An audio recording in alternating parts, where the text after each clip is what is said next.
Terima kasih, pemirsa Anda masih bersama kami Dalam Saku dan masih tersisa satu pertanyaan yang akan dijawab oleh Ustadz Arifin. Kami persilakan kepada Ibu Diana.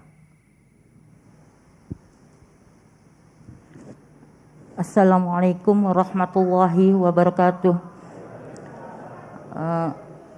Ini kan tadi Ustadz sudah menjelaskan apa yang dilakukan yang lebih utama di bulan-bulan Dzulhijjah. 10 hari berpuasa, 9 hari ya, maksudnya dari tanggal 1 tanggal 9. Terus kemudian di tanggal 9 itu diampunkannya dosa kita setahun ke belakang dan setahun ke depan. Mohon penjelasannya bagaimana apabila orang itu bisa mampu melaksanakan puasa dari tanggal 1 tanggal 9, fadilahnya itu apa? Terus kemudian yang kedua pertanyaannya, apakah boleh hakikah dengan kurban dijadikan satu dengan niatnya gitu?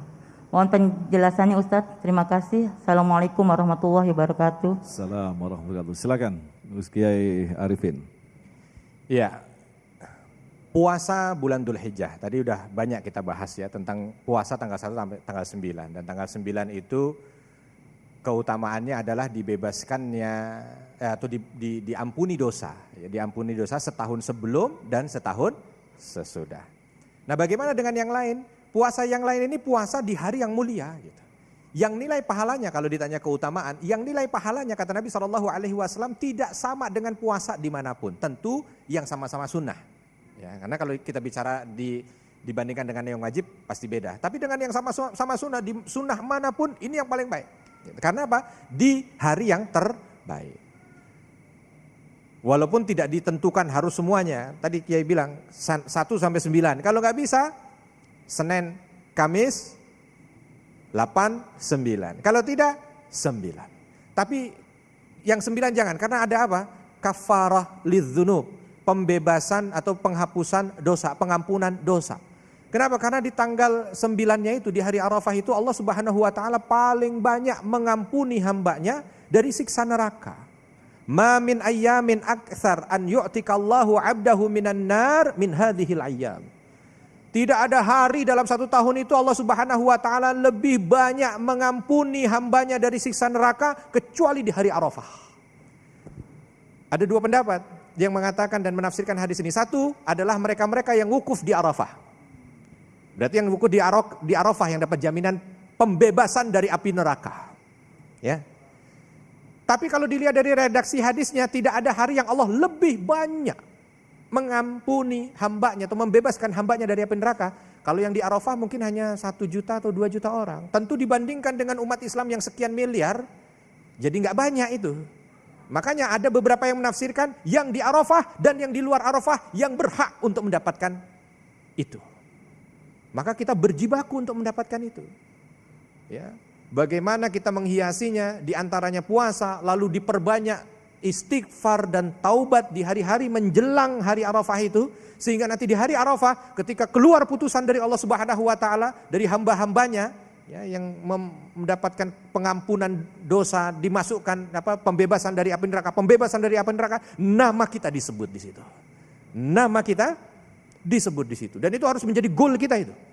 Ya, goal kita, perbanyak istighfar, lakukan puasa kita di tanggal 9 itu minimal, lalu bermohon kepada Allah Subhanahu wa taala agar di saat itu, di hari itu kita termasuk nama kita yang disebut dibebaskan dari api neraka.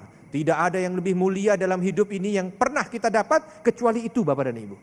Ketika kita dibebaskan dari api neraka. Kalau udah dibebaskan dari api neraka, berarti kita bisa langsung masuk ke dalam surga. Dan itu diberikan di penghujung 10 dari bulan Dzulhijjah ini. Ya. Baik, yang kedua mungkin bisa Ustadz Ali menjawab pertanyaan tentang akikah tadi. Baik, kata Imam Syafi'i, akikah itu berdasarkan hadis Nabi ya. Al-aqiqatu al-mar'u marhunun bi aqiqatih. Seseorang itu tergadaikan hingga dibayar akikahnya. Makanya sebagian mazhab Syafi'i mengatakan akikah hukumnya wajib. Begitu. Kita menggadaikan perhiasan di pegadaian agar tidak ada masalah tanpa masalah, kan begitu. Nah, itu emas yang kita gadaikan menjadi milik kita kapan? Ketika kita tebus. Beda dengan pendapat imam mazhab yang lain. Kalau sekian bulan nggak mampu ya sudah, gugur, begitu ya. Kalau kita punya keluasan rezeki, kalau bisa akikah lain, kemudian juga kurban lain. Tapi kalau kita punya keterbatasan, begitu ya, maka akikah di waktu kurban. Atau akikah lain, kurban lain di waktu kurban. Itu luar biasa. Itu lebih bagus begitu. Persembahkanlah yang terbaik. Seperti halnya Habil, diterima kurbannya oleh Allah Subhanahu wa taala karena yang terbaik. Beda dengan Qabil yang buruk-buruk, jeruk busuk, tomat busuk, apa-apa busuk, gimana mau diterima sama Allah Subhanahu wa taala. Inilah saatnya kita mempersembahkan yang terbaik. Kalau Allah Maha baik, maka persembahkan yang terbaik. Jadi dilakukan di waktu kurban itu lebih baik begitu ya? Ya, ada itu dua luar momen biasa. yang kita mendapatkan pahala lebih besar Ya, begitu pahala Kiai? yang sama. Jadi sekali mendayung 70 pulau terlampaui. Begitu Bu ya. Baik. Satu korban misalkan satu anak berarti dibayarkan 2 kambing begitu ya? Anaknya 6 kita ada 12 kambing. Mudah-mudahan diberi keleluasaan begitu. Amin. Amin. Imam Syafi'i Mas Agung ya, itu beliau fatwa terkait kurbannya ini ada 4. Menarik betul. Ya, kata Imam Syafi'i, berkurban itu 1 orang 1 ekor. Sunnah muakkadah 1 orang 1 ekor setiap tahun. Hadisnya riwayat Aisyah dalam Bukhari. Nabi haji wada, ya, ketika sampai di Mina, Nabi menyembelih 1 ekor sapi karena istri yang dibawa 7 orang. Oh, 1 kambing 1 orang, 1 sapi 7 orang. Kalau nggak mampu 1 ekor 1 orang, diturunkan apa fatwa Imam Syafi'i, fatwa kedua, 1 ekor 1 keluarga. Hadisnya riwayat Aisyah juga, Nabi menyembelih 2 ekor kambing gemuk-gemuk bertanduk untuk dirinya, keluarganya dan untuk umatnya. Tapi yang kaya jangan pakai hadis ini. Kan begitu. Kalau nggak mampu juga 1 ekor, ya, 1 keluarga setiap tahun, diturunkan fatwa yang ketiga Imam Syafi'i. Apa itu? 1 ekor 1 keluarga seumur hidup. Coba, seumur hidup. Tapi faktanya Imam Syafi'i itu tidak pernah mengamalkan fatwa ini. Imam Syafi'i punya istri 1. Senang Pak ya? Ibu senang? Ya, punya anak perempuan 4. Faktanya beliau itu kurban 6 ekor sapi. 1 ekor untuk Imam Syafi'i, 1 ekor istrinya, 4 ekor untuk 4 anaknya. Kita kebalikan. 4 anak, 1 ekor kambing. Padahal duit banyak. Kan begitu. Bahkan kalau tidak mampu 1 ekor 1 keluarga seumur hidup, ada fatwa yang keempat. Imam Al-Muzani nanya kepada Imam Syafi'i, guru, ini andaikan ada keluarga nggak mampu betul 1 ekor 1 keluarga seumur hidup. Apa kata Imam Syafi'i? Itu keluarga itu bantu motong, bantu nyembelih. Kalau nggak mampu guru, bantu nyincang, motong-motong, nyeset kalau kata orang Betawi itu. Nggak mampu distribusi. Bahasa kita kalau asam urat gimana guru? Nggak bisa jalan. Bantu makan. Subhanallah. Tapi duit banyak jangan nggak berkurban, malah beli arang sama tusukan sate. Subhanallah. Inilah Imam Syafi'i, dia agak luas dan luas ketika memberikan fatwa. Saking sayangnya kepada umatnya, kepada masyarakatnya. Termasuk hukum salat berjamaah. Imam Syafi'i apa itu? Fardu kifayah.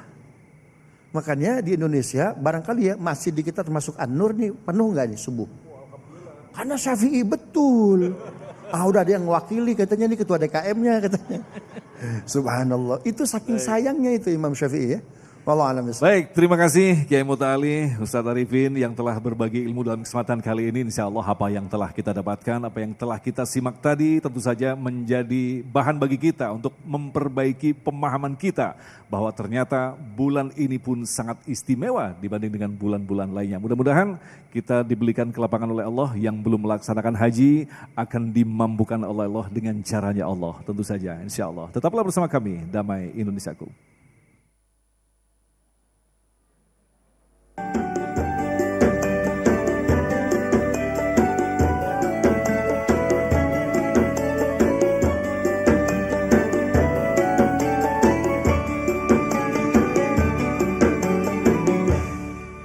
Demikian pemirsa yang dirahmati Allah, Damai Indonesiaku untuk hari ini, dan jangan lewatkan Anda juga bisa menyaksikan Damai Indonesiaku di setiap hari Senin dan Selasa pukul 13 waktu Indonesia Barat.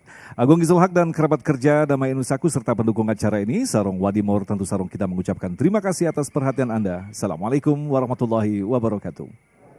اللهم صل على سيدنا محمد وعلى ال سيدنا محمد. الحمد لله رب العالمين. بسم الله ما شاء الله لا يسوق الخير إلا الله. بسم الله ما شاء الله لا يصرف السوء إلا الله. بسم الله ما شاء الله ما كانت من نعمة فمن الله. بسم الله ما شاء الله لا حول ولا قوة إلا بالله. اللهم آت نفوسنا تقواها وزكها أنت خير من زكاها أنت وليها ومولاها. وصلى الله على سيدنا محمد وعلى آله وصحبه وسلم والحمد لله رب العالمين. السلام عليكم ورحمة الله وبركاته. Assalamualaikum ya ahi ya ukhti.